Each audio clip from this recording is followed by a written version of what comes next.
Kila aliyesoma Injili ile sahihi na Taurati ile sahihi ameona habari za Nabii Muhammad. Lakini utabiri ulikuwa unakuja kujaje? Walikuwa wanaeleza atakuja mtu sambuli fulani, yuko hivi na hivi. Baada ya kesa ule nabii kuondoka, akija wakati wake husika, ndiye anataja katika kitabu chake. Inasema 9:9. Furahi sana. Furahini sana binti Sayuni. Enyi binti Sayuni. Piga kelele. Pigeni kelele. Binti Yerusalemu. Enyi binti Yerusalemu. Tazama. Tazama sasa. Mfalme wako anakuja kwako. Mfalme wako anakuja kwako. Ni mwenye haki. Kwanza ni mwenye haki. Naye ana wokovu. Naye ana wokovu. Ni mnyenyekevu. Pili ni mnyenyekevu. Amepanda punda. Huyu anayekuja na uokovu na ni mnyenyekevu amepanda punda sasa, ndio? Naam. Mwana punda. Yeye ni mwana punda. Mtoto wa punda. Yeye ni mtoto wa punda. Ndio kusema mwalimu. Naam. Ya 10 hapa. Mwalimu ishaisha. Huyu tunapewa sifa ya mtu atakuja. Akikuja atakuwa amepanda punda, mwana punda, ni mnyenyekevu. Na tunafahamu Nabii Isa yeye aliishi kwenye punda. Kwa mujibu wa Biblia, aliishi kwenye punda mpaka wakati hata punda yake ilipokufa au kilipopotea. Alibidi aende azime punda aletewe, aendelee kutumia kipato cha punda kwa sababu yeye maisha yake aliishi kwenye punda. Sasa huyu ambaye tunaambiwa alikuja akiwa kwenye punda ni nani? 12:12. Sasa angalia vile utabiri ulikuwa unakuja. 12:12 kwenye kitabu cha Yohana. Sasa Nabii Isa au Bwana Yesu anakuja, ndio utabiri unakuja kukamilika kwenye kitabu chake. Sasa huwezi ukampata Nabii Muhammad katika vitabu vya kale vilivyopita kwa kutajwa kwa jina. Lazima wakati kitabu husika ndiye anatajwa kwa jina. Endelea. 12:12 mwalimu. Ndio. Na siku ya pili. Mwalimu, hii ni mada nyingine pana sana. Ni mada nyingine kubwa sana. Nataka hii hata kama inawezekana nafunga siku mzima tukiwa tunaizungumzia. Ndio, soma. Na siku ya pili. Na siku ya pili yake. Siku ya pili yake watu wengi walioingia sikukuu walisikia kwamba nani? Yesu anakuja Yerusalemu. Wametaja nani? Yesu. Kumbe hapo sasa siku ya pili yake wakataja jina Yesu, ndio. Anakuja Yerusalemu. Yesu anakuja Yerusalemu. Wakatoa matawi ya mitende. Wakatoa matawi ya mitende. Wakatoka na nje kwenda kumlaki. Na wakapiga makelele. Wakapiga makelele. Hosana. Hosana. Ndiye mbarikiwa. Wewe ndiye mbarikiwa. Ajaye kwa jina la Bwana. Ajaye kwa jina. Sasa wakati husika kwa injili yake mwenyewe anadai kwamba wanavodai kwamba kwa injili ya Yohana Yesu anatajwa kwa jina. Sasa Nabii Muhammad sallallahu alaihi wasallam alitabiriwa, lakini kwa jina anakuja kutajwa katika Qur'ani. Mwalimu anataka kufundisha 18:18 kitabu chake ni cha Kumbukumbu la Taurati. Changamka sasa. 18:18 Kumbukumbu la Taurati. Alafu kuna mtu atakuja aseme, huyu ni Yesu anazungumziwa. Hapo tutamaliza. 18:18 nasema hivi. Ndio. Mimi nitaondokeshea nabii miongoni mwa ndugu zao. Sasa kwenye Biblia Mungu anasema mimi nitakuondoshea nabii miongoni mwa ndugu zao Musa. Ndio. Mfano wako wewe. Mfano wako Musa. Nami nitatia maneno yangu kinywani mwake. Na mimi Mungu nitatia maneno yangu kinywani mwake. Imana mitume wote, manabii wote hawakuwa wanazungumza kufuatana utafushi wa nafsi zao, isipokuwa ilikuwa ni revelation, wahi kutoka kwa Mwenyezi Mungu Subhanahu wa Ta'ala. Endelea mwalimu. Naendelea sema mwalimu. Ndio. Naye atawaambia yote nitakayowaamuru. Unaona, kisha huyo nabii atawaambia yote ambayo mimi Mungu nitakuja kumwamuru kuambia nyinyi wanadamu. Nini? Inaendelea sema. Ndio. Hata itakuwa mtu asiyesikiliza maneno yangu, hata itakuwa mtu ambaye hatataka kusikia maneno ya nabii huyu, Mungu anasema atakayesema yule kwa jina langu, huyo atakayekuja kwa jina langu nitalitaka kwake. Huyu ambaye hatataka kusikia maneno ya Mungu, ambayo nabii kama huyu atasema, Mungu anasema nitataka hiyo jina lake atalitaka kwake. Ndio nenda kusema mwalimu. naam, Bwana Mungu wako atakapokatilia mbali hayo. unaona, Bwana Mungu wako atakapokatilia mbali hayo. Hapa watu wanasema kwamba wakati ni Musa anazaliwa, watoto wadogo walikuwa nauliwa, walikuwa wanachinjwa. Wakati wa Yesu anazaliwa, watoto wadogo vile vile watoto kiume walikuwa wanauliwa. Namaliza kabisa kabla sijasonga mbali. 34:10 hiyo kumbukumbu mwalimu tusafiri. 34:10 mwalimu. 34:10. Kitabu ni kumbukumbu la Taurati. Ndio. Inasema mwalimu, wala hajainuka tena. Unaona? Mungu anasema wala hajainuka tena. Wapi? Katika Israeli. Katika Israeli hajainuka tena nabii kama nani? Nabii kama Musa. Kama nabii Musa alayhi salatu wasalam. Ndio Mungu anasema mimi nitakuondoshea nabii katikati ya Musa, mfano wake Musa. Mtu ambaye hatataka kusikia maneno yangu, nitalitaka jina langu kwake. Huyu nabii aliyezungumziwa kwa mfano wa Musa ni nabii gani? Qur'ani 73:15.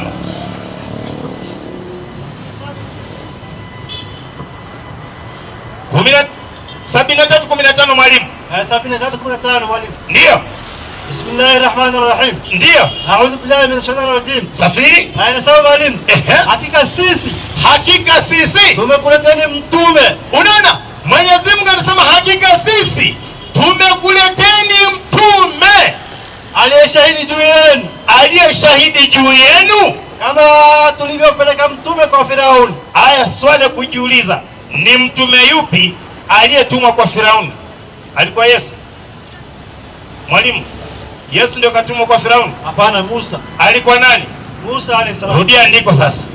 Inasema mwalimu, hakika sisi tumekuleteni ndio mtume ndio aliyeshahidi juu yenu. Hakika sisi tumekuleteni mtume aliyeshahidi juu yenu kama tulivyopeleka mtume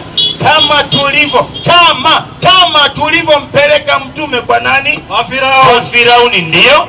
Lakini Firauni alimwasi huyo mtume. Unaona, na Firauni akamwasi huyo mtume. Na mtume aliyotumwa kwa Firauni hakuwa Yesu, bali alikuwa nabii Musa alayhi salatu wasalam.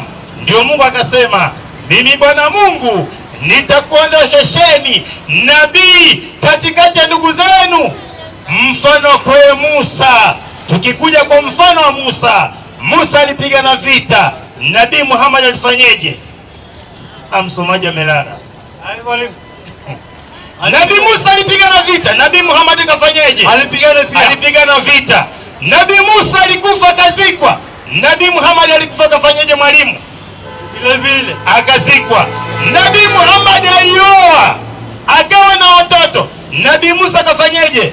Kaoa kawa na watoto. Tukikuja kwa nabii Isa, aliondoka akiwa bado bikira. Sasa hii mfano haimuhusu kabisa completely kwa Bwana Yesu, haimuhusu. Haya yanaendelea kuzungumzwa ndani ya kumbukumbu la Taurati 33 anzia mstari wa kwanza.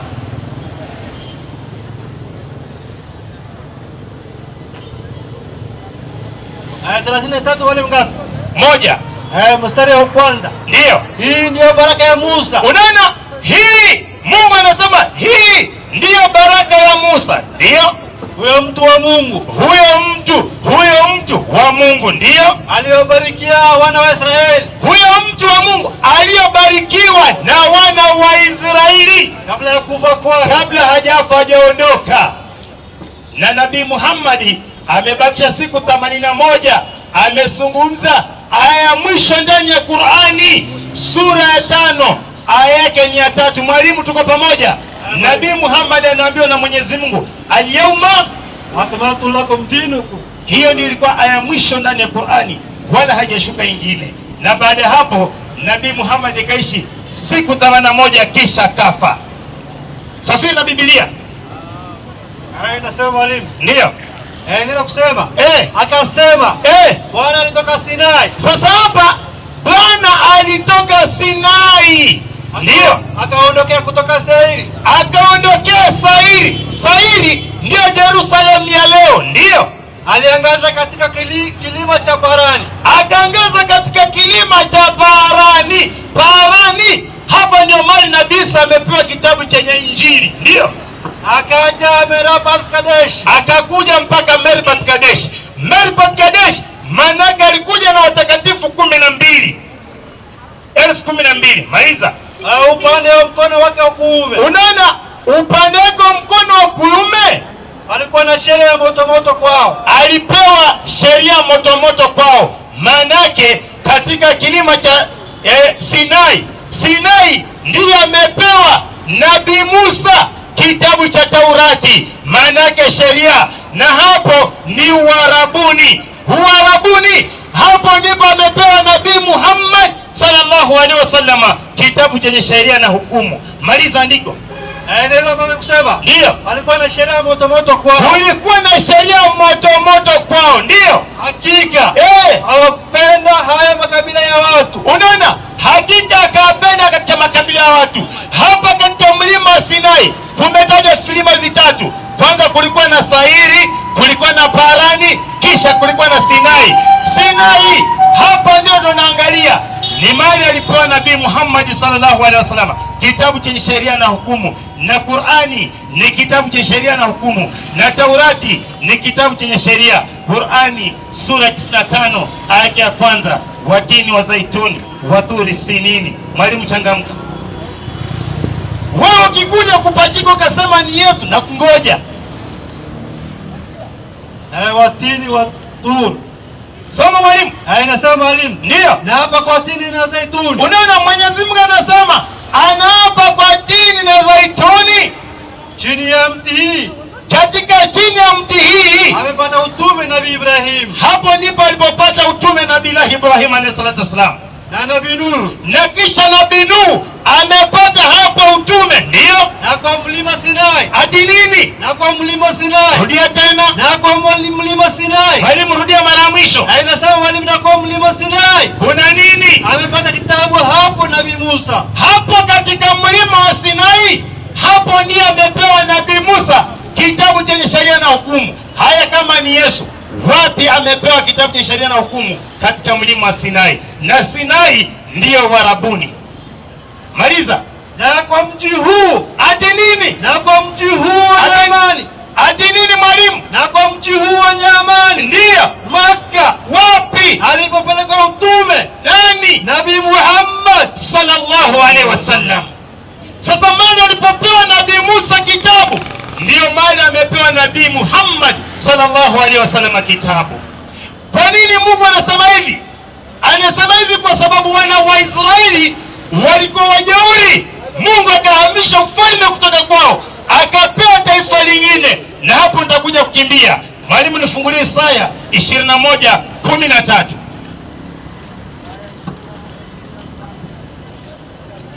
Isaya 21:13. Inasema mwalimu. Ndio. Ufunuo juu ya Arabuni. Ati nini? Ufunuo juu ya Arabuni. Mungu anasema ufunuo. Wamefunua wapi? Arabuni. Naam. Ndani ya mwitu wa Arabuni. Ndani ya huu mwitu wa Arabuni mtalala. Huo ndani ya mwitu wa Arabuni mtalala. Enyi misafara ya Dedani. Enyi wa safari ya Dedani. Leo napata watu wanafunga safari, wanaenda Maka kuhiji, wengine wanaenda umra. Sasa wanapofika huko, Mungu anawaambiaje? Maliza andiko. Inasema mwalimu. Ndio. Waleteni wenye kitu maji. Waleteni wenye kiu maji. Ndio. Enyi wenyeji wa nchi ya Tema. Enyi wenyeji wa nchi ya Tema. Hawa wenye nchi ya Tema ndio tunataka tuwapate. Hii nchi ya Tema ni watu gani? Ni mjukuu wa Nabii Ismaili alayhi salatu wassalam. Mwanzo 25:12. Na huku kwa injili ya Yesu kwanza sijaguza. Na ngoje yule atakuja kusema kwamba nina Bwana Yesu, na mngoja ni mrambe. Ukisema tu kwa Yesu huku kwenye injili yake na kungoja huko, na nikwambie kwa nini ufalme ulihamishwa huko. Inasema mwalimu. Ndio. Hivi ndivyo vizazi vya Ishmaeli. Unaona, hivi ndivyo vizazi vya Ishmaeli. Mwana wa Ibrahim. mwana wa Ibrahimu ambaye Hajiri ndio Misri, naam, mjakazi wa Sara, ndio alimzalia Ibrahim. ndio. Na haya ndio majina ya wana wa Ishmaeli. Hawa ndio majina ya wana wa Ismaili ambaye ni wajukuu wa Nabii Ibrahim alayhi salatu wasalam. Endelea. Kwa majina yao na kwa vizazi vyao. Waislamu, tupatie mchungaji kiti, ameshafika. Peanani pale viti. Naona leo wamekuja mapema. Leo wapatieni viti kabisa. Wapatieni viti wachungaji. Leo wamesikia Yesu si aliyezungumzia alifananishwa na Musa. Wamewahi mapema, wanasema hapana, Waislamu hii Biblia mnaisoma vice versa. Na sasa ni kama Yesu anayezungumziwa ndio huyu hapa, nimekuja naye. Baadaye atakuja kueleza kama yeye ndiye alikuwa anaongelea ama ni mwingine. Mwalimu Safiri. Wapi mwalimu? Yeye walikuwa wamefika 12 ngapi? 12, 13.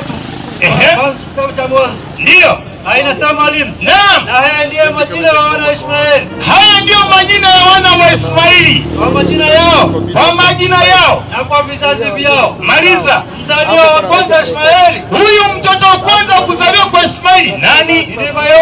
Nebayothi. Na Kedari. Na Abdeli. Na Bimsamu. Na Mishma. Na Duma. Yawe.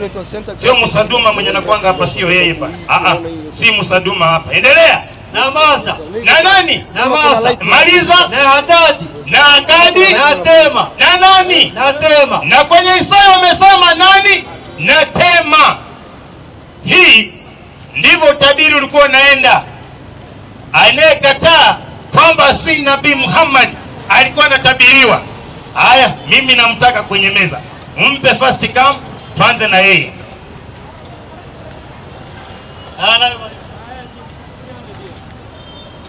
Brother, habari yako? Unaendeleaje? Hebu nikumbushe jina lako. Nikumbushe jina. Nani? David Ochieng. Karibu kwenye mkutano wa Uislamu. Karibu kwenye mkutano wa Uislamu. Sawa, nashukuru. Karibu kwenye Uislamu. Sasa tuseme Noah alikuwa Muislamu. Noah alikuwa Muislamu. Wewe unasema alikuwa dini gani? Wewe? Kwa sababu umeniuliza, Noah alikuwa Muislamu, si ndio? Na mimi sasa nataka kwanza kwa ufahamu wako wewe, unatuambia Noah alikuwa dini gani? Kwa sababu hata kanisa ya Mungu ilikuwa ya Sabato. Kanisa ya Mungu ilikuwa Sabato. Kwa sababu Mungu aliumba mbingu na nchi kwa siku 6. Ndio. Siku 6. Siku ya 7 akapumzika. Sasa Mungu alipumzika siku ya 7. Akaacha kufanya kazi. Akawacha kufanya kazi, aliumba kila kitu. Mpe huyo. Mpe. Mungu apumziki 15:3 Yohana. Yohana 15:3. Tumaini nasema. Ndio. Nyinyi mmekwisha kuwa safi. Mwalimu, hata sasa Mungu anafanya kazi siku zote. 17:5 anzia Yohana.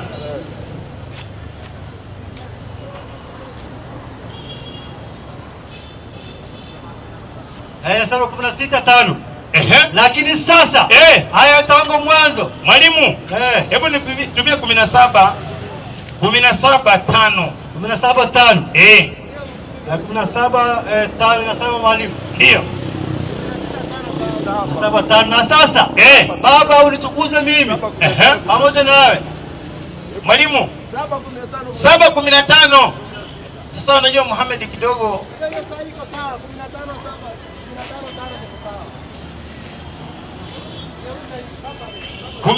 7:15. Hebu soma Yohana. Wayahudi wakastaajabu wakisema, amepata aje huyu kujua elimu? Sio mwalimu, hiyo nyingine ilikuwa sawa. Soma 17:7 7:15. 7:15 mwalimu. Ninyi kidogo mbona hivi mmekula pilau mingi au vipi? 7:15. Wayahudi wakastaja ukisema, amepataje huyu kutoa elimu ambaye hakusoma? Ndio. Basi Yesu akawajibu akisema, ndio, mafunzo yangu sio yangu mimi, ila ni yake yeye aliyenipeleka. Ndio. Mtu akipenda kutenda mapenzi yake, atajua habari ya yale mafunzo kwamba ndio yatoka kwa Mungu. Ndio. Au kwamba mimi nanena kwa nafsi yangu tu. Ndio. Yeye anenaye kwa nafsi yake tu utafuta utukufu wake mwenyewe, bali yeye anayetafuta utukufu wake ndio aliyempeleka, huyu ni wa kweli. Ndio. Wala ndani yake hamna udhalimu. Ndio. Ndio kusema mwalimu. Je, Musa? Mwalimu mpe kwanza. Brother. Hili neno la kutuambia kwamba Mungu alipumzika siku ya 7 ni jambo ambalo kwamba haliwezekani. Kwa sababu Mungu akipumzika, sisi wanadamu tuko na madhaifu mengi sana. Na huwa tunamkosea Samu. Na siku Mungu akastarehe kama siku ya, unajua kama leo ni siku ya Ramadhani kufungua, sasa muda anastarehe kwa sababu vile ulikuwa na funga. Kwa hiyo umemaliza Ramadhani mnastarehe. Sasa hata Mungu alistarehe siku hiyo. Siku alimaliza kuumba kila kitu, Mungu alistarehe siku ya Sabato. Mungu alistarehe siku ya Sabato. Siku ya 7 alifanya kazi yake siku 6. Na siku ya 7 akapumzika. So Mungu alipumzika siku gani? Siku ya 7. Siku ya 7. Hiyo siku ya 7 ni ipi? Siku ya 7 ni siku ya Sabato. Kama watu wa Sabato wanatoza Sabato. Hiyo siku ya Sabato ni lini? Siku ya 7 Mungu alipumzika. Ndio gani hiyo sasa? Ni kama siku ya kwanza ya wiki. Siku ya kwanza ya wiki ndio siku ya Sabato. Siku ya Sabato. Nini maana ya Sabato? Sabbath day. Nini maana yake? Kupumzika. Ngoja. Kuna kitu kinaitwa mosi. Sawa? Kuna pili. Kuna 3. Kuna 4. Kuna 5. Sawa? Kuna 6. Kuna Sabath. Nini maana Sabath? Nisikia ngapi? Siku matakatifu, siku holy. Nini maana Sabath? Ni siku ya ngapi kwa Kiswahili? Sabath. Ni siku ya starehe. Nini maana kwa Kiswahili? Nikisema 8 kwa Kiswahili nini? 8. Kwa Kiswahili 8 ni 8. Ni 8. Sabath siku ya 7. Ni siku ya 7. Aha. So siku ya 7 kwa wiki tukianza kuhesabu itakuwa ni siku gani? Tukianza kuhesabu kama siku ya kwanza inakuanga Jumapili. Siku ya kwanza inakuwa Jumapili. Sasa hebu sawa, uko sawa kabisa. Wala hata walimu sipate shida na ujamaa, ni mzuri tu. Tatizo ni kosa tu kuelewa. Umesema siku ya kwanza kwa wiki inaitwaje? Monday. Siku ya kwanza ni Jumapili. Jumapili. Nini maana ya pili? Jumapili. Pili inakuwa ni ngapi? Pili inakuwa ni ngapi? Pili ama pili? Mbili. Pili ni tu. Sasa kama Jumapili ni siku ya ngapi? Jumapili ndio siku ya kwanza. Ndio siku ya kwanza. Na siku inafuata? Siku ya inafuata ni Monday. Ambaye kwa Kiswahili siku ya pili. Leo ni siku gani? Leo. Leo ni Jumapili. Leo ni Jumapili.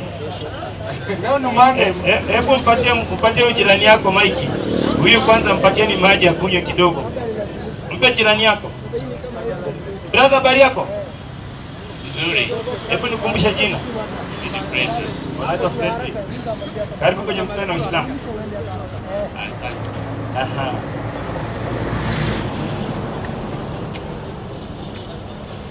Waislamu takbir. Waislamu takbir. Peaneni kiti moja nimalize biashara nishuke mimi.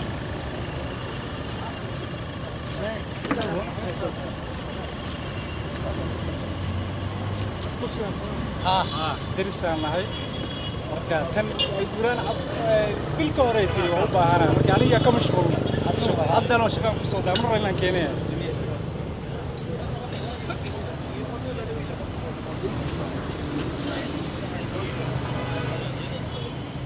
Madam,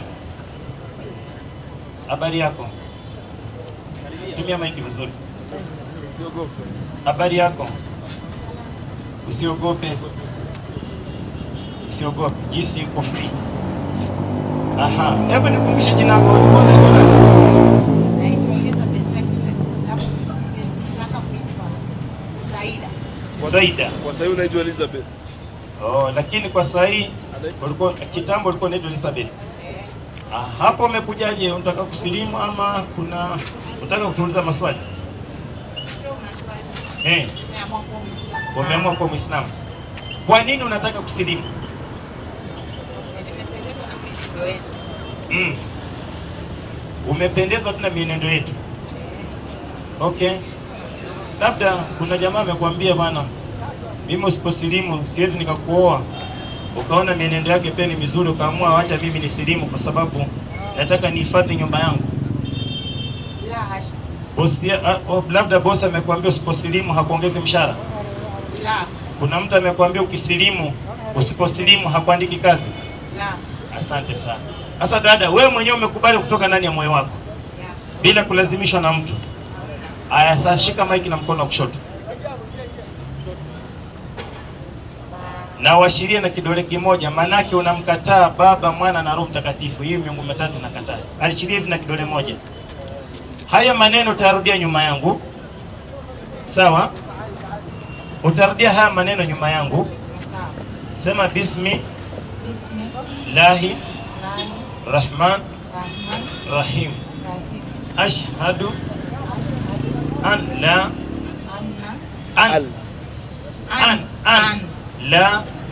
la ilaha illa Allah Allah wa ashhadu anna Muhammad Rasulullah. Aya maneno tarudia kwa Kiswahili, ujue ulikuwa unazungumza nini, sawa? Sema nakiri kwa moyo. Nakiri kwa moyo. Na kubainisha kwa ulimi. Na kubainisha kwa ulimi. Nashuhudia kwamba. Nashuhudia kwamba. Hapana mola. Hapana mola. Apasaye. Apasaye. Kuabudiwa. Kuabudiwa. Kwa haki. Kwa haki. Isipokuwa. Mwenyezi Mungu. Mmoja. Na nashuhudia kwamba. Nashuhudia kwamba. Hakika ya Muhammad. Hakika ya Muhammad. Ni mtume wa Mwenyezi Mungu.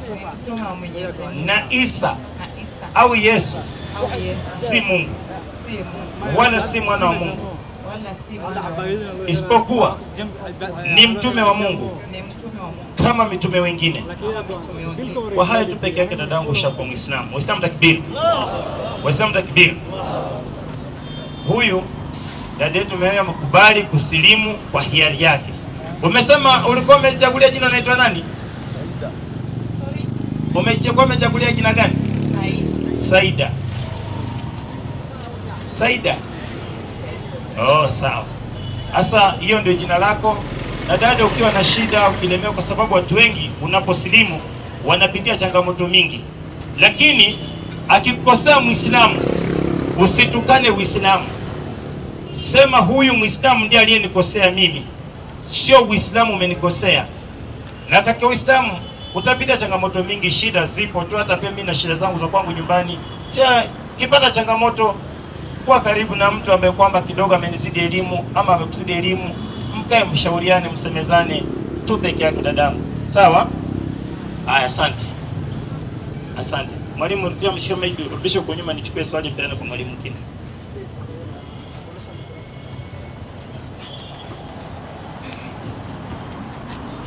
Mpe uja kwa. Brother, hebu nikumbushe jina. Mimi ni Frederick. Wewe ni Frederick. Hapo pia umekuja kusilimu ama kuna swali? Sibanduki kwa Yesu. Utoke kwa Yesu. Nataka tuongee, tujadiliane. Ndio. Ili ukweli tuujue. Asa, swali lako? Ninalo swali. Uliza. Ambalo nikupe muda kujadili vizuri. Asante. Nataka kukuuliza, na kwa mjibu wa huu umma, ndio nataka kuuliza mtupatie sababu za tumtegemee ama tutegemee ukweli wa Muhammad. Sababu za tutegemee habari za Muhammad. Ukweli wa Muhammad ama habari za Muhammad. Yote ambayo ili mbona tutegemee ukweli anayofundisha kuwa ni kweli. Anayekuja miaka 600 baada ya Yesu anataka tusiwaamini Petro waliofanya kazi na Yesu. Tusiwaamini ya Yohana, tusiamini Marko, tusiamini Mathayo. Ndio. Jana aliyezungumza mbele yako jana akasema Biblia hata si ya Mungu.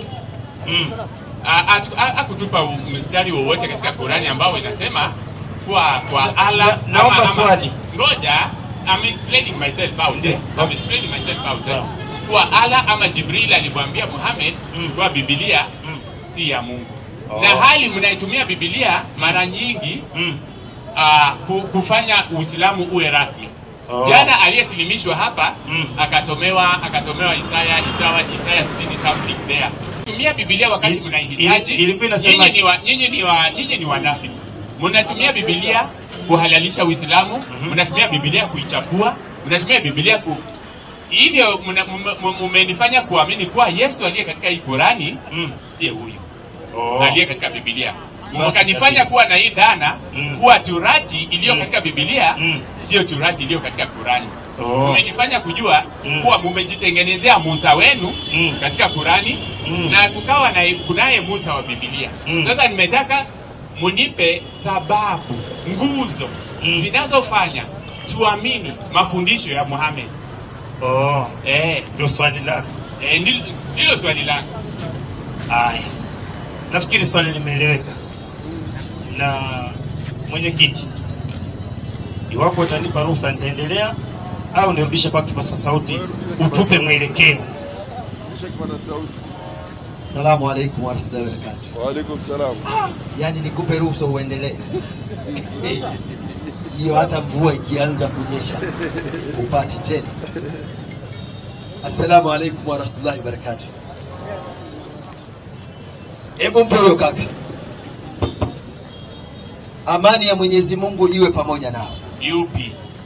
Mimi ni wa Jehova. Mpe huyo sasa. Kama wewe ni wa Allah, amani ibaki kwako. Mimi nitaenda ule mwendo utaenda tu. Ukitaka heshima tutaenda heshima mwanzo mwisho. Ukitaka nikupigilie maandiko nitakupigilia mpaka unyanyuke hapo. Sasa mimi nakwenda vile utakavyokwenda. Anauliza nilivyomwambia amani ya Mwenyezi Mungu iwe pamoja nawe. Akasema Mungu yupi? Sura 17:110. Nianzie pale. Kisha nimtulize hiyo hasira yake ndio tuweze kuzungumza maneno ya Mwenyezi Mungu. Anakuambia yeye ni wa Yehova. Sasa mimi ninamzungumzia ni huyu. Twende. 17:110. Ukichelewesha mimi hapa utaniua sana. Inasemaje? Sura Isra. Sura 17 aya 111. 110. Sema. Muombeeni Mwenyezi Mungu. Kwa jina la Allah. Maliza. Au muombeeni kwa jina la Rahman. Ndio. Kwa jina lolote mnalomwita katika haya itafaa. Mimi nimempa huyu kaka, mpe tena. Amani ya Mwenyezi Mungu iwe pamoja nao. Nitarudia pale pale nilivyokujibu. Ninamuomba Jehova aliyeabudiwa na Musa. Amani ya Jehova. Subiri sasa. Amani ya hebu twende vizuri. Rudi wewe jadili narudi tena kwako. Amani ya Jehova iwe kwako. Amen. Meridhika hiyo? Sasa nitaridhika. Ila turudi pale. Tunarudi sasa, tushamaliza. Tushamaliza huko, tushamaliza. Salamu tushamaliza.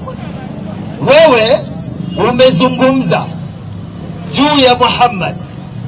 Mbona tumfuate Muhammad? Kwa mazuri gani? Swali lako zuri, lakini umelipandishia hasira. Swali zuri, lakini ukapandisha hasira na chuki na kutamka maneno ya kusema nyinyi ni wanafiki. Mpe maiki. Subiri sasa. Labda nilihema ikaonekana kama niko na hasira. Subiri sasa. Sina hasira. Huna hasira. Lakini ulitamka neno ukawaambia watu ni wanafiki, si ni kweli? Nilitamka hivyo. Maana hii Biblia kabla utamke hayo maneno, twende vizuri. Inatumika wakati inawafaa. Ndio nasema hivi, kabla uyaseme hayo, kwanza ulisema na hasira. Nimesema nilihema. Kuhema maana yake nini? Niko na hasira. I'm sorry please. Asante. Hebu waombe Waislamu wote samahani hao. Waambie Waislamu poleni. Naomba waombe samahani. Poleni kila mtu. Hadhara kila mtu nasema pole. Wanasema hawajasikia. Hebu kwa mara nyingine waombe tena msamaha. Waislamu wote kwa jina la Yesu nasema poleni. Asante, si shida hiyo. Sio shida. Bora ametuambia poleni. Kwa nini? Kwa sababu maneno ya Mwenyezi Mungu kwanza yanapotoka katika vitabu, hata wewe usiniheshimu mimi na mimi nikose kukuheshimu wewe, lakini tuheshimu vitabu. Itakuwa makosa kama utasema neno ambalo utawakwaza watu kwa kuwasingizia jambo ambalo sio la kweli. Mimi nimekusamehe, mpe. Nimekusamehe. Haya, nimeridhika. Na kwa niaba ya Waislamu pia nimeomba pia wakusamehe. Na wamesema wamekusamehe. Sasa yapi sisi tunayapata kwa Muhammadi? Hebu nipigie Qur'ani sura ya 3 aya 163 anzia pale. Sikiliza maneno sasa. Sura 3 aya 160 ngapi? 63. 163 anasema Allah aliyetukuka ndani ya Qur'ani. Twende baba. Anasema hivi. Sura Al-Imran sura ya 3 aya yake 163 anzia. Hao viumbe wana viumbe mbalimbali. Sura ya 3:163. Nenda 64. Hakika Mwenyezi Mungu amefanya ihsani kubwa Uislamu. Subiri sasa. Ameuliza ndugu yetu swali, limeenda shule. Ndio kabla niingie katika swali, kwa utamu wa swali lake na maneno yake, nikamuomba kwanza apunguze hasira.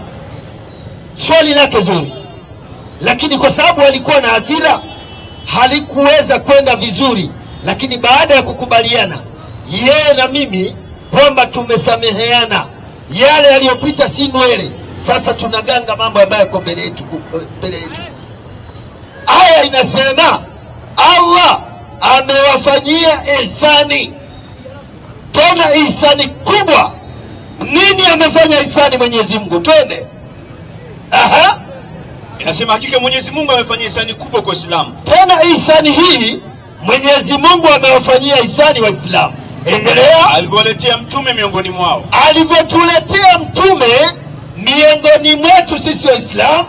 Anawasomea aya zake. Tena mtume huyu anatusomea maneno ya Allah tabaraka wa taala. Endelea. Na anawatakasa na kufundisha kitabu. Tena mtume huyu anatutakasa kisha anatufundisha Qur'ani. Endelea. Na hekima. Tena na hekima, ndio. Na bila shaka. Kabla ya hapo, kabla ya kuja mtume huyu, walikuwa katika upotofu dhahiri. Watu walikuwa katika upotofu dhahiri. Mtemaji, miongoni mwa mazuri ya Muhammad, miongoni mwa mazuri yake kwanza ni hayo. Umesikia?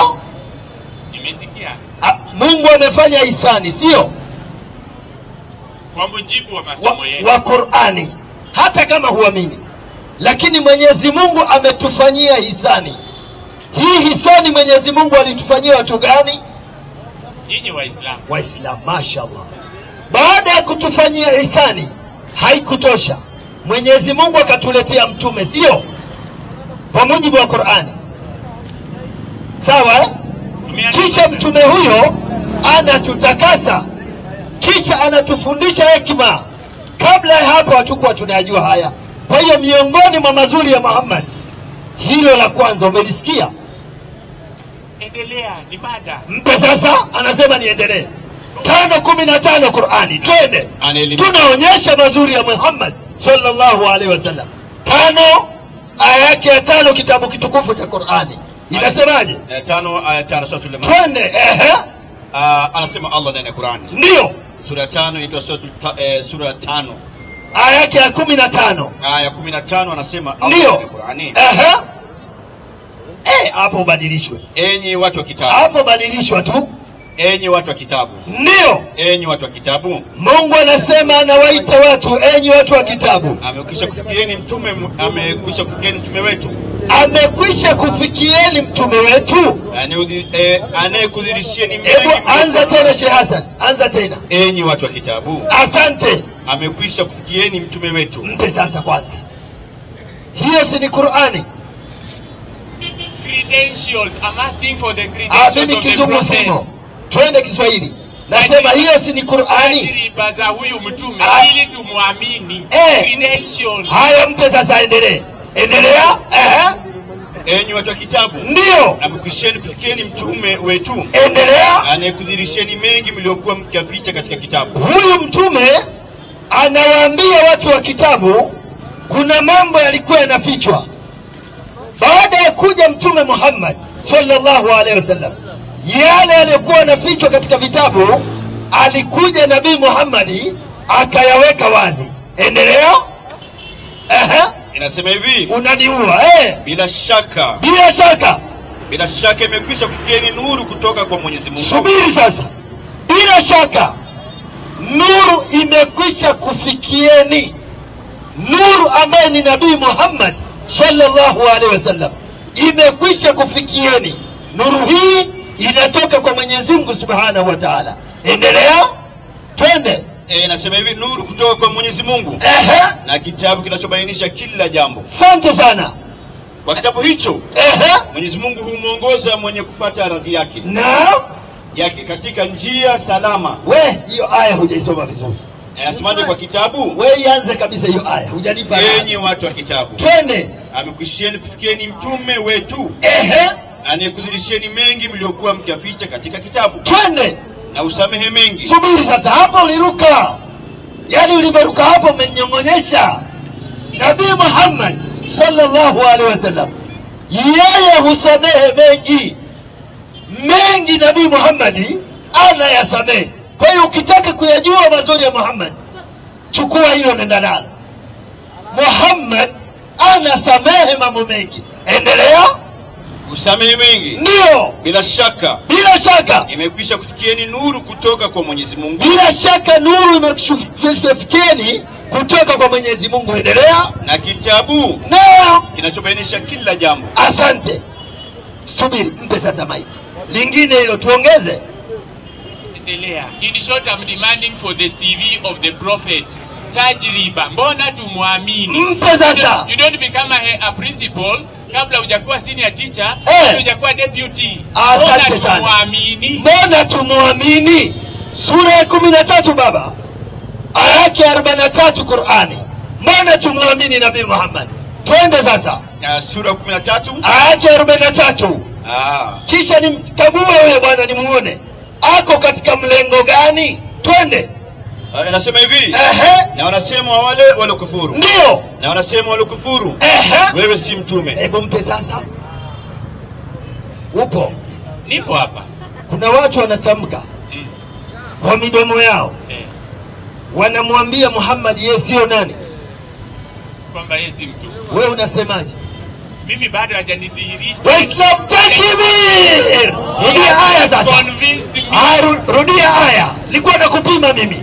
Twende. Anasema na wale na wanasema wale walokufuru. Twende. Wewe si mtume. Mpe huyu kaka mwenye jacket huyu pia. Kaka mwenye jacket. Wewe mwenye jacket jipya. Yaani wewe hangaika na maiki lakini ni wewe.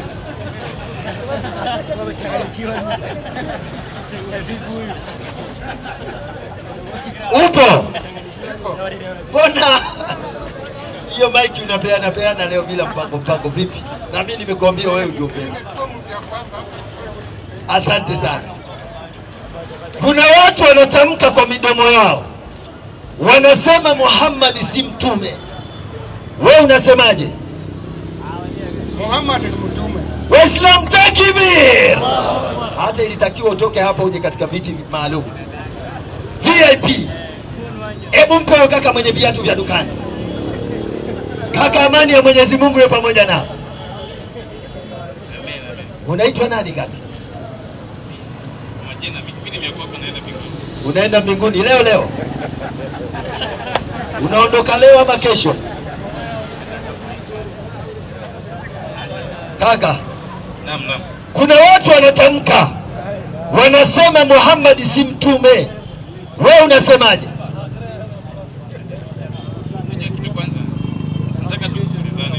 Tutasikizana tu, lakini hebu jibu tu. Mfano, kuna watu wanadai kwamba Yesu si nabii. Mimi nakatana na wao. Yesu ni nabii, tena ni nabii wa Mungu. Na kuna wengine wanasema Muhammad si mtume. Muhammad sio mtume wa Mungu. Wewe unasemaje? Mungu hakumtuma. Hakumtuma. Ni nabii wa Kiarabu. Mpe sasa huyo asome aya ya Qur'an. Twende sasa tudhihirishe ukweli wa Qur'an. Inasemaje? 13:43. Anza sasa. Na wanasema wale walokufuru. Kuna maneno wanasemwa na makafiri. Na wanasema wale walokufuru. Ndio. Wewe si mtume. Wanamwambia Muhammad wewe si mtume. Endelea. Sema wewe Mwenyezi Mungu anatosha kuwa shahidi. Ndio. Baina yangu na baina yenu. Baina yangu na baina yenu. Na kwa mimi ni mtume. Endelea sasa. Na pia yule mwenye elimu ya kitabu. Twende. Kila aliyesoma Taurati iliyo sahihi. Kila aliyesoma Taurati iliyo sahihi. Ndio. Na Injili iliyo sahihi. Na Injili iliyo sahihi. Ameziona habari za Nabii Muhammad. Wapi? Humo. Mpe huyo kaka mwenye kushika kidevu. Upo? Nipo. Kuna watu wanasema kwamba Muhammad si nani? Baadhi yao ni mimi hapa. Ni wewe. Kumbe hao watu wako na jina lao zuri tu, wamejivisha wenyewe. Hao kwa mujibu wa Qur'ani, ukimuona mtu anasema Muhammad si mtume, kwa mujibu wa Qur'ani yako na sifa gani? In short. Hakuna in short. Muhammad aje kuwatukana wapinzani, atushawishi kumuamini kwa ametumwa. Haja kushawishi. Yeye anasema kuna watu wamekufuru. Hawajakufuru baada ya kutamka kwamba Muhammad si nani? Mimi si baadhi ya wale watu ambao mkikosana kidogo amekutupia patusi. Mimi sikutupii masusi. Hivi ndivyo Muhammad, badala ya kuwashawishi wapinzani, kuwashawishi. Unasikia?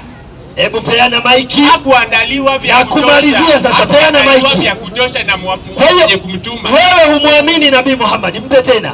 Humwamini? Nimeomba aniaminishe, nimeomba ushawishi. Asante sana.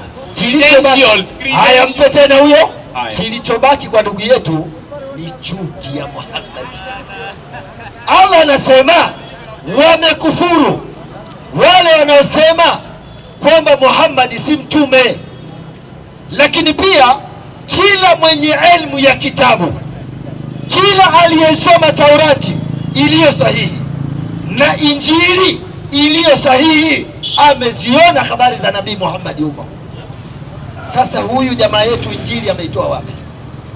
Taurati ataitoa wapi ili azipate habari za Muhammad? Lakini kwake ni chuki tu ya Nabii Muhammad. Nakupa dozi ambayo hiyo utachukua, utaondoka nayo. Niko naombi. Hebu mpe tena huyo. Kidogo tu. Ampe tu mara moja. Hebu sura 22 aya yake 15 ufukue sasa. Wewe hiyo napiga kabisa uwanjani hapa. Kwa nini iache? Sura ngapi? Sura 22. Aya yake ngapi? Aya 15. Twende hiyo aya. Anadhani ya kwamba Mwenyezi Mungu hatamsuru. Naam. Hatamsaidia mtume wake. Rudia tena. Anadhani ya kwamba Mwenyezi Mungu ndio hatamsuru. Hatamsaidia mtume. Ndio. Yani mtume Muhammad sallallahu alaihi wasallam. Katika dunia na akhera. Katika ndani ya dunia yetu na kesho akhera. Basi mtu huyo na afunge kitanzi juu. Afunge kitanzi juu. Kisha jinyonge. Chukua hiyo. Kama una chuki na Nabii Muhammad, kila akitajwa unaumia, wewe tafuta kamba mahali iko, chukua kitanzi, nenda kajinyonge. Lakini Allah anamsifia Nabii Muhammad katika sura ya 33, nenda katika aya yake 56. Sikize Mwenyezi Mungu, wewe kana chuki tu juu ya Nabii Muhammad. Sura ya 33 aya yake 56 Qur'ani. Twende baba. 56. Twende wewe. Hakika Mwenyezi Mungu ndio amemteremshia rehema mtume. Rudia tena. Hakika Mwenyezi Mungu anamteremshia rehema mtume sallallahu alaihi wasallam. Subiri. Yani yeye Mwenyezi Mungu Subhanahu wa Ta'ala, yeye mwenyewe anaziteremsha rehema zake kwa Nabii Muhammad sallallahu alaihi wasallam. Wewe unabana pua tu. Simtambui Muhammad, si muaminishi. Nataka niaminishe. Bana pua, lakini rehema za Allah hazitoshuka kwako wewe, zitashuka kwa Nabii Muhammad sallallahu alaihi wasallam. Endelea. Twende wewe. Aya. Unaniua. Nasema hivi. Twende. Hakika Mwenyezi Mungu anamteremshia rehema mtume. Endelea. Na malaika wake wanamwombea dua. Subiri sasa. Ikiwa malaika wa Allah tabaraka wa taala wanafanya dua wakimwombea dua Nabii Muhammad sallallahu alaihi wasallam, wewe ni nani leo bane pua juu ya Rasuli sallallahu alaihi wasallam? Wewe ni nani? Allah anamteremshia rehema, malaika wanamwombea dua Nabii Muhammad sallallahu alaihi wasallam. Wewe unataka akuaminishe, humtambui, hutaki kumsikia. Endelea. Mtambue. Twende. Nasema hivi. Wanamwambia dua kwa vile vitendo vizuri. Endelea. Basi enyi Waislamu, enyi Waislamu mliopata neema hii, mliopata neema ya kupatiwa Mtume Muhammad sallallahu alaihi wasallam, ya kufundishwa haya na mtume, na msalieni, tumtakie rehema Nabii Muhammad sallallahu alaihi wasallam. Mtume muombeeni rehema, na tumuombe rehema Nabii Muhammad sallallahu alaihi wasallam. Na muombeeni amani, na tumuombe amani Nabii Muhammad sallallahu alaihi wasallam. Leo kwa chuki tu, mazuri gani kaleta Muhammad? Mengi kaeleta Nabii Muhammad katika dunia hii. Yeye ndio nuru ya ulimwengu. Hata Yesu ana maneno anasema, wewe kitabu cha Mathayo 7:12 kama sikosei. Mathayo. Haya. Inasemaje? Yesu anamtambua Nabii Muhammad. Hebu soma ile andiko. Haya. Wewe mkatae Nabii Muhammad. Sikiliza vitu hivyo. 7:12. Yesu akajibu akasema, ndio, lakini kama mngalijua. Hebu mpe kwanza nionyeshe, yani aonyeshe dalili. Ashapata, anaona ataponya, anasoma mwenyewe. Soma sasa. 7:12. Inasemaje? 12:7. Inasemaje? Nasema hivi. Ndio. 12:7. Twende baba. Lakini kama mngalijua. Kama mngelijua. Maana yake. Kama mngelijua maana yake maneno haya. Maneno haya. Twende. Mimi Yesu. Yesu nataka rehema. Anaitaka rehema. Wala sitaki sadaka. Yesu anaikataa sadaka. Anachotaka Yesu ni rehema. Sura 7, sura 21, 107 Qur'ani. Wewe unanikausha mate. Twende haraka haraka. Sura 21. Yesu anasema sitaki sadaka. Ninachotaka mimi ni rehema. Nani rehema? Twende. Inasema hivi. Twende. Na hatukukutuma. Allah anasema na hatukukutuma. Hatukukuleta katika ardhi ila uwe rehema. Wewe Muhammad ndio rehema kwa walimwengu wote. Kashika shafu. Asema leo hapa. Anashangaa. Anasema nilipoingia sipo nilipotegemea. Nabii Muhammad sallallahu alaihi wasallam. Sura ya 7 namaliza. 758. Nifunge ukurasa wa maneno. 758. Mslimishe mzee. Aniangalie vizuri huyo. Na namba yangu ukitaka nakupa live. Tafute baadaye. Twende. Haya. 757. 758. Sema. Ndio. Ewe Nabii Muhammad. Hapa Nabii Muhammad anaambiwa na Allah. Enyi watu. Anaongea na watu. Enyi watu. Hebu kwanza watu mkono juu. Watu. Hebu angalia nini? Hebu kila mtu anyoshe mkono juu. Wewe si mtu, una mkono. Umewaona sasa? Anazubaa. Umewaona? Twende sasa. Sema. Ewe Nabii Muhammadi. Wewe Nabii Muhammad, sema maneno haya. Enyi watu. Enyi watu. Ndio. Hakika mimi Muhammad ni mtume wa Mwenyezi Mungu. Kwenu ninyi nyote. Waislamu takbir. Kaka anamfuata Yesu. Tena anajiamini kwa Yesu. Mpe maiki. Haya. Hapo wengine hapa. Wapo wengine sio? Huyo namfuata. Unamfuata Yesu kwa madhaifu mengi, kwa mengi nitakayopitia. Huyo lazima tumalizane na yeye atakaposema mwisho wako. Asante sana. Wewe unamfuata Yesu. Rudia tena kauli yako. Sinunuliki na mchele rent. Nasema hivi, wewe unamfuata Yesu.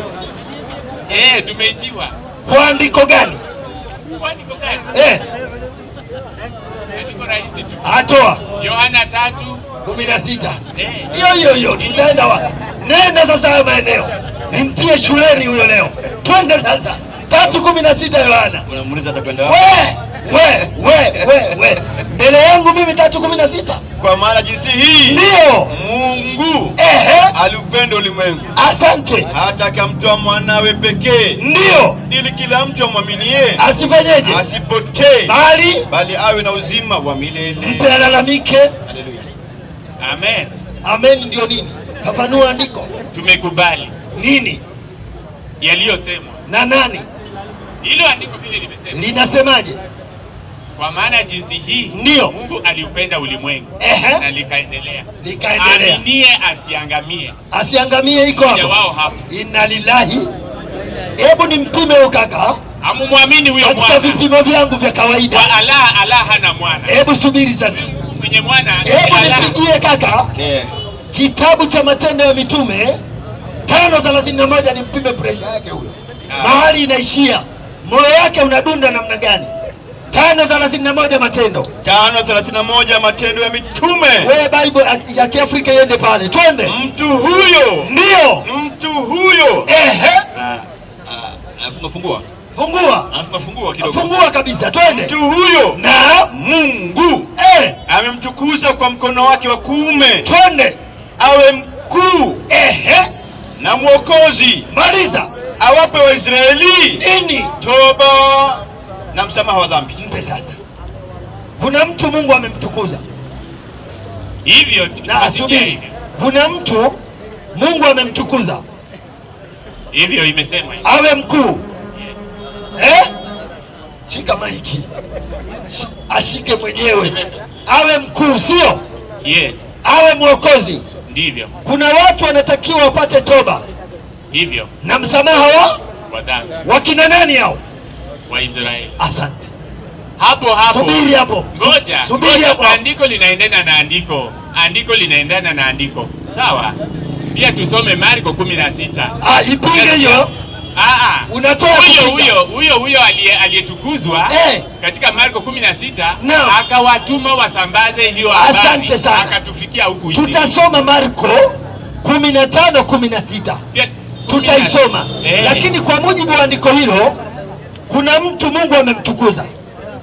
Yes. Awe mkuu. Yes. Na mwokozi. Yes. Awape watu gani toba? Kutangulia Israeli. Kutangulia iko hapo. Rudia andiko. Akawatuma. Rudia tena andiko. Ukiona kutangulia tufunge vyombo. Rudia tena. Nataka nikupime pressure yako inafika wapi wewe. Twende. Mtu huyo Yesu ndio Mungu amemtukuza kwa mkono wake wa kuume. Twende. Awe mkuu na mwokozi. Maliza. Awape Waisraeli nini? Awape Waisraeli toba na msamaha wa dhambi. Mpe.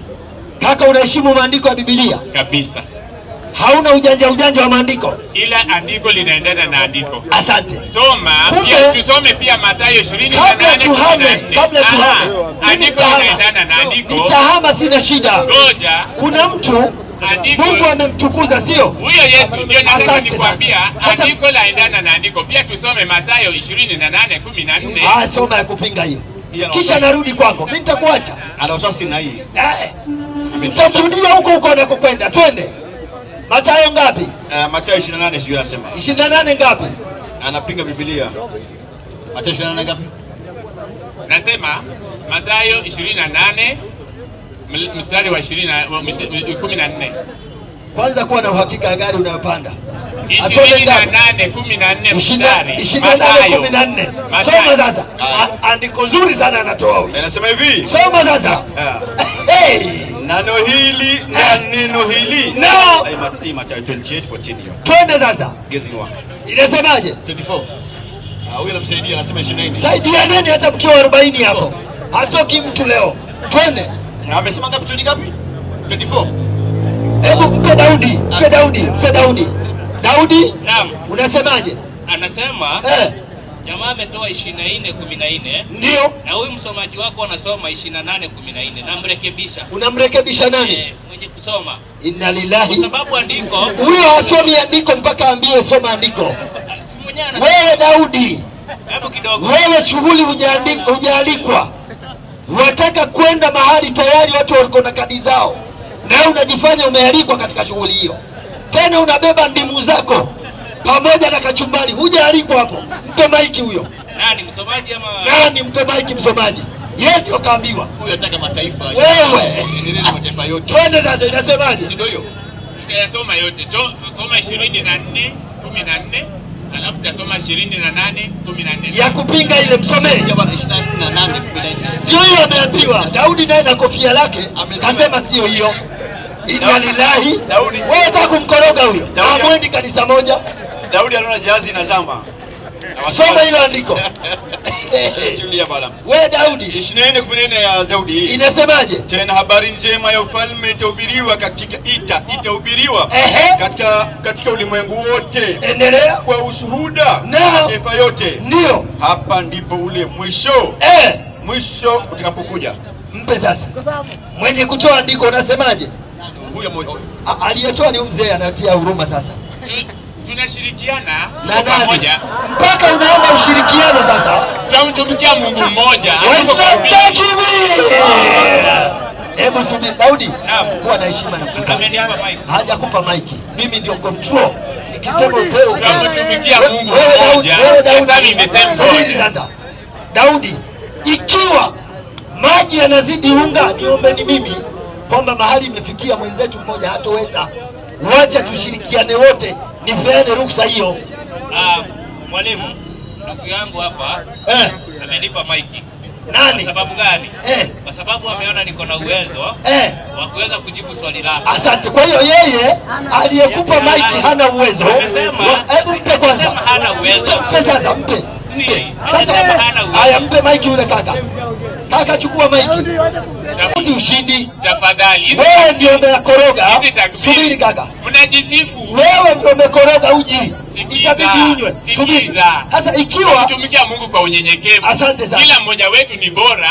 Sasa huyo anasema hatushindani. Huyo anasema wewe huna uwezo. Ndio maana ukampa huyu maiki. Rudisha maiki. Ni kweli una uwezo juu ya hilo? Una elimu. Ni mimi nimehiari Mike, ni mimi nimehiari kwake Mike. Kupeana. Mpe tena, rudishie. Mpe tena. Mpe tena. Mpaka akili. Mzee. Unampa Mike huyo. Inna lillahi, sasa kashika kidogo. Waislamu takbir. Allahu Akbar. Wewe sasa nakuja tena. Nakuja kipingine. Subiri hapo. Umeshindwa. Subiri sasa. Hebu twende kielimu sasa. Mzee ameshika kidevu. Hapa kuna pasta. Hata akiwa pasta, mzee ameshika kidevu. Hebu subiri. Na mimi na huruma. Wewe Hassan, ukiona mtu kashika kidevu, kwanza kuwa na huruma na yeye. Namhurumia mzee na kumwachia. Lakini namwachia na hii moja tu. Hebu nipigie hicho kitabu cha Matendo ya Mitume. Ndio. 13:23. 13. Namwachia na moja baada ya kunitia huruma. Soma hiyo andiko. 13:23 kitabu cha Matendo ya Mitume. Ya kwanza alikwepa. Twende.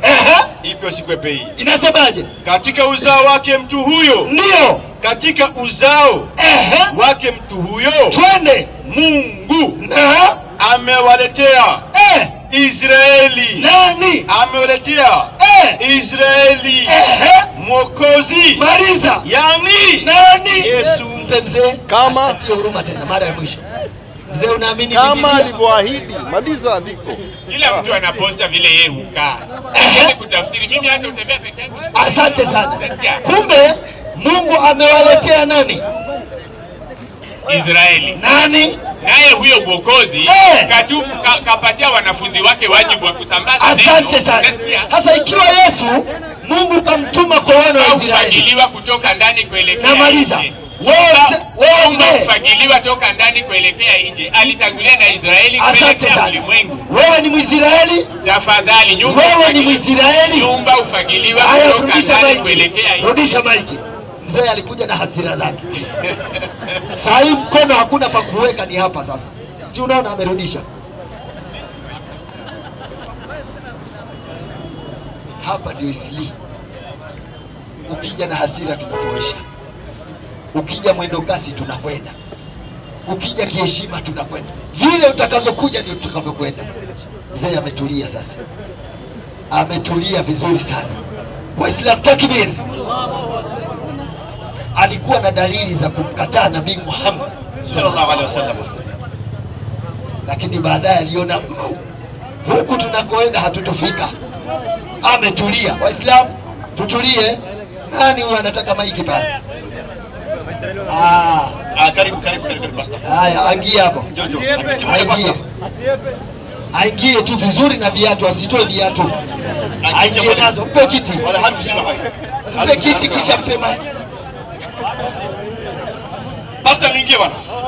Sio. Mpe kiti. Karibu katu. Endelea. Watu wamheshimu pastor. Waislamu takbir. Haya tunayosema yanagusa watu nje. Na watu wanapata faida nje. Watu wanapata faida nje. Ndio unaona mchungaji kavuka barabara huko bila kuangalia gari wala nduzi, kaingia moja kwa moja kiwanjani. Hebu mpe kiti mchungaji. Mpatie kiti. Kisha kuna dada yangu pale nyuma naye. Kuna dada zangu wazuri. Wewe unafikiri mchezo? Kuna dada zangu pale nyuma. Kuna dada zangu. Dada, hebu karibu. Hebu tuapishe wageni wetu. Dada njoo, ingia dadangu. Ingia. Mchungaji naona hataki kiti. Kiti. Tukaa. Daudi pita. Viongozi hao wengine. Nenda pale, Daudi nenda pale. Nenda pale mwisho. Dada njoo. Hebu kidogo tu. Mchungaji anasemaje? Dada njoo dadangu. Njoo dadangu, ingia tu.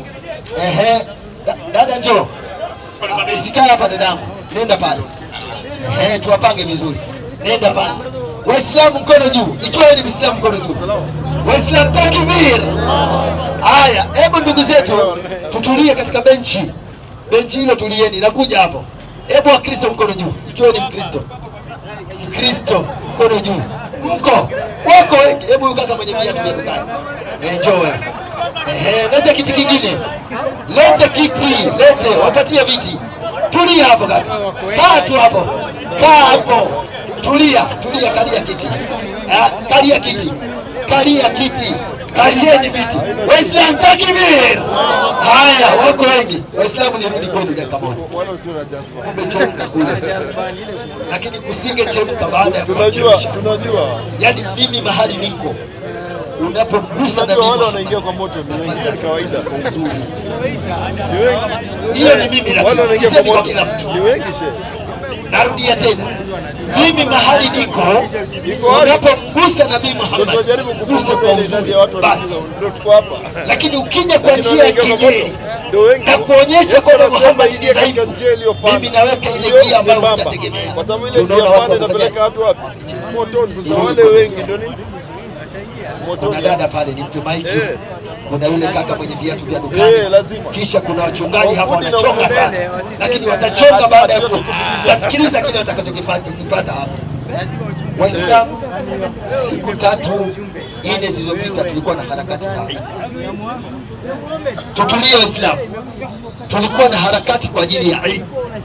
Na alhamdulillah, baada ya mfungo wa mwezi mtukufu wa Ramadhani, tuliingia katika kusherekea Eid jana. Mkristo Amos, asante sana. Amos, unashiriki kanisa gani siku hizi? Nashiriki kanisa gani? Unaenda kanisa gani? Kanisa ya Yesu. Ya Yesu. Inaitwaje hiyo? Inaitwaje? Inaitwa ya Yesu. Iko wapi? Imeisha. Haijaisha. Imeisha. Ilikuwa ikijengwa sio? Sasa imeisha. Imeisha. Kuna swali lingine? Sina swali. Unashiriki kanisa gani umesema ya Yesu? Ya Yesu. Imeisha. Imeisha. Ilikuwa imejengwa? Sasa imeisha. Sasa hilo ni swali ama ni? Ni maendelezo ya swali lako. Yaani wewe maneno mimi utani. Swali lako lete. Nilete swali? Somee Ufunuo. Ufunuo wa Yohana ngapi? 22. 9.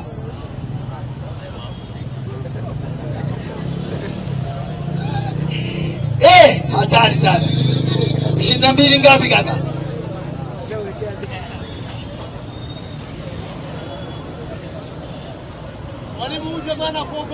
Kuanzia mstari wa 18. Wa 18. Soma andiko. 18 na 19. Andiko moja tu. Inasema hivi. Namshuhudia kila mtu asikiaye maneno ya unabii wa kitabu hiki. Ndio. Mtu yeyote. Ndio. Akiongeza. Mungu atamwongezea hayo mapigo yaliyoandikwa katika kitabu hiki. Asante sana. Na mtu yeyote akiondoa lolote katika maneno ya unabii wa kitabu hiki, Mungu atamuondolea sehemu yake katika ule mti wa uzima. Hebu mpe kakaangu. Ndio hiyo. Kulingana na hili neno la Mwenyezi Mungu, Muhammad ametumwa na nani? Inna lillahi. Hapeana maiki. Hamza. Sijui sasa kama matibabu yako yataanzia wapi. Hebu angalia andiko lililotolewa na swali linaloulizwa, hata chooni na bafunini karibu. Lakini kwa sababu sisi ni walimu hivyo hivyo. A'udhu billahi minash shaitani rajim. Bismillahir rahmanir rahim. Innal hamdalillah nahmaduhu wa nasta'inuhu wa nastaghfiruh wa na'udhu billahi min shururi anfusina wa min sayyiati a'malina. Man yahdihillahu fala mudilla lahu wa man yudlil fala hadiya lahu. Wa ashhadu an la ilaha illa Allah wahdahu la sharika lahu wa ashhadu anna Muhammadan abduhu wa rasuluhu. Rabbi shrah li sadri wa yassir li amri wa hlul 'uqdatan min lisani yafqahu qawli. Amma ba'd. Assalamu alaykum wa rahmatullahi wa barakatuh. Kwanza kabla sijajibu swali lake, kuna ID mbili ambayo tumeletewa hapa. Kuna moja ya jamaa anajiita kama Ibrahim Jella Abdille.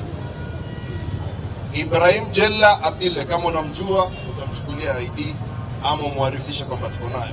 Alafu kuna mwingine anajulikana kama Abdirashid Farah Bari. Abdirashid Farah Bari. Hasan, nakuomba mpe mic. Manabii wote, nabii yeyote yule ambaye unamjua ametokamana na Mwenyezi Mungu. Muhammad ametumwa na Mwenyezi Mungu. Kwa maandiko gani? Kwa maandiko. Maandiko ni mengi tu. Ya kwanza ndio hii 14:1 Qur'ani. Qur'ani sura 14 sura Ibrahim sura 14 aya kwanza inasema hivi. Sura 14 aya kwanza. 14:1 Qur'ani sura Ibrahim. Sikia bosi wangu andika na kusema. Alif lam ra. Hiki ni kitabu tulichokuteremsha juu yako ili watoe watu katika giza wapeleke katika nuru. Mpe. Mwenyezi Mungu Subhanahu wa Ta'ala aliwatuma manabii, na kuwatuma manabii akawapa na vitabu. Nabii Muhammad sallallahu alaihi wasallam akateremshiwa kitabu cha Qur'ani. Malengo ya Qur'ani kuja iwe nuru, iwatoe watu katika giza na iwapeleke katika nuru. Kulingana na hapa mada nasoma, kuna mahali kunasema kama Mwenyezi Mungu amemtuma Muhammad. Qur'ani aliteremshiwa nani? Qur'ani aliteremshiwa nani? Kwa proof gani, kwa kitabu gani? Qur'ani aliteremshiwa nani? Muhammad wakati hakuwa anajua kuandika na kusoma, aliteremshiwa aje? Ati nini? Hujasikia? Umesemaje? Ameteremshiwa aje? Akaandika aje? Nani? Yeye Muhammad. Kwani Mungu anachagua, Mungu ndiye anachagua anayetaka kumtuma ama wewe? Sasa unataka kufanya Mwenyezi Mungu ana akili? Hakuwa anajua Muhammad kama ajui kuandika, akimwambia andike na ajui kuandika. Na kuuliza hivi, hebu sikiza swali langu. Wewe ndio unapangia Mungu kazi ama Mungu ndiye anapanga kazi zake na wewe unafuata tu? Mimi najua mimi sina akili kuliko za Mwenyezi Mungu. Na Mwenyezi Mungu angefanya huo ujinga wa kuteremsha Qur'ani kwa mtu ambaye hajui kuandika ama kusoma. Alafu tulia. Kama unazungumza na mimi haswa, tumia lugha iliyo safi. Ujinga, upumbavu nini wacha. Ukitaka twende kwa huko hiyo subiri. Ujinga subiri kwanza. Hebu subiri. Ujinga ama upumbavu sio. Subiri kwanza. Inaelekeza mtu subiri kwanza. Subiri kwanza. Ukitaka twende kwa lugha chafu, tunajua sana lugha chafu. Lakini kwa sababu tuko hapa kwa ajili ya kufundisha umma, ili sionekana mkutano huu ni mkutano wa vurugu ya watu wasio na akili, inafaa tutumie lugha safi. Kama hoja itakushinda, subiri. Kama hoja itakushinda, afadhali unyamaze, usitumie lugha nzito. Sawa ndugu yangu? Lugha mbaya yenyewe nimetumia ni gani? Mpe huyo. Ndugu yangu, na kuonya kwa mara ya kwanza. Kwa mara ya nini? Lugha chafu, ujinga, upumbavu hatutumii hapa. Sawa Ujinga, sijui hiyo. Uwezi ukasema Mungu hana akili alafu nizidi kuongelea na wewe. Na tayari wewe una akili. Sawa? Tuheshimu maneno ya Mwenyezi Mungu. Kwa kweli ni kuwa Mwenyezi Mungu Subhanahu wa Ta'ala yeye ndiye anawatuma manabii. Na akiwatuma manabii huwa sisi hatuko hapo. Vile anavyofanya kazi zake hafai kuulizwa wala kuchunguzwa. Nabii Muhammad sallallahu alaihi wasallam ni Mwenyezi Mungu ndiye alimtuma. Na katika Qur'ani anasemaje katika Mwenyezi Mungu katika sura ya 2 aya 97. Soma. Sura ya 2 aya 97. Aya ya 97. Shafika. 97. Nasema hivi, naam, sema anaifanyia ushindi Jibril. Anaifanyia ushindi Jibril kwa kuwa ndiye alimletea utume Nabii Muhammad. Ndio. Asopelekea Mayahudi. Ndio. Ni bure. Ni bure. Anakosa Jibril. Anakosa Jibril kwa nini? Hakika yeye Jibrili. Ndio. Ameteremsha Qur'ani moyoni mwako. Hakika yeye Jibril ameteremsha Qur'ani moyoni mwako kwa idhini ya Mwenyezi Mungu. Kwa idhini ya Mwenyezi Mungu. Tena Mwenyezi Mungu akiteremsha Qur'ani alikuwa anateremsha vipi? 26:191. Kwa mtume. Mtume anasoma Qur'ani ndiye anaitumia kutuelekeza. Sasa wewe tukipinga shauri yako. 26:191. 191. Inasema hivi, na kwa yakini Mola wako ndiye mwenye nguvu, ndio mwenye rehema. Sawa. Na bila shaka hii Qur'ani, na bila shaka hii Qur'ani ni uteremsho wa Mola wa ulimwengu wote. Ni uteremsho wa Mola wa ulimwengu wote. Endelea. Wote. Ameteremsha haya. Ameteremsha haya. Muisha sheria. Muisha sheria. Mwaminifu. Mwaminifu. Jibril. Jibril, endelea. Juu ya moyo wako. Juu ya moyo wako. Ili uwe miongoni mwa waonyaji. Uwe miongoni mwa waonyaji, ndio. Kwa lugha ya Kiarabu wazi wazi fasihi. Tulia. Sasa hii Qur'ani Mwenyezi Mungu ameiteremsha kwa Mtume Muhammad sallallahu alaihi wasallam ili awe muonaji. Sasa ikiwa manabii wote walikuwa wanafundisha njia ya Mwenyezi Mungu, je, wewe Muhammad ulikuja kufundisha tofauti? 42:52 Qur'ani, maliza kasi. 42:52 Qur'ani. Manabii wote wanadaiwa kwamba walikuwa ni njia ya Mwenyezi Mungu. Nabii Isa alayhi salatu wasallam anasema mimi ndimi njia, kweli na uzima. Mtu haji kwa Baba ila kwa njia ya mimi. Kisha inasemekana mwalimu, wewe ni mtu unasema kweli na unafundisha njia ya Mungu. Sasa Muhammad vipi? Wewe umekuja kufundisha tofauti ama umekufuatia wale manabii waliotangulia? Soma. Na namna hivi tumekufunulia wahi kwa amri yetu. Mwenyezi Mungu anasema kwa namna hivi tumekufunulia Muhammad, tumekufunulia wahi kwa amri zetu. Ndio. Ulikuwa hujui kitabu ni nini? Wewe ulikuwa hujui kitabu ni nini? Wewe sikiza hapa. Wewe ndio umeuliza swali.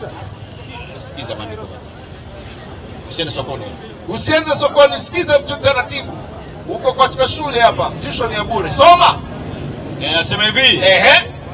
Na namna hivi tumekufunulia wahi kwa amri yetu. Wewe kwa namna hivi tumekufunulia wahi kwa amri yetu. Ndio. Ulikuwa hujui kitabu ni nini? Wewe Muhammad ulikuwa hujui chochote, hujui kitabu. Ndio. wala imani. Wala ulikuwa una imani, ndio? Lakini tumefanya kitabu hiki Qur'ani.